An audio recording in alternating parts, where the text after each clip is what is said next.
se Vanessa Zichlařová zaspívá písničku Naraz na dva, chodí na základní a mateřskou školu doktora Olšáka v Karviné. 5 let navštěvuje hudební kroužek v základní umělecké škole Karviná. Oblíbenou zpěvačkou je Eva Farná. Chtěla by být tenistkou, proto je jejím velkým vzorem Dominika Cibulková. Oblíbenou pohádkou je Saxána a největší hudební úspěch do dnešního dne je to 3. místo z karvinského talentu v loňském roce. Přichází zaspívat i letos Vanessa Zichlařová.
Vanessa Zichlařová ukončila kategorii číslo 1, kde se vám představili zpěváci a zpěvačky, které buď to navštěvují mateřskou školu, anebo chodí na základní školu, ovšem maximálně. Se umístila Vanessa Česla.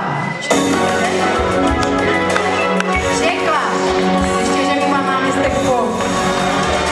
Vanesko, Druhé místo. seš to ty. Vaneska. Druhé místo získává kromě gratulace i daromohrnek a dalšího plišáka a klávesy dárkuje Habaděj a i tebe poprosíme, jestli se postavíš hezky dopředu.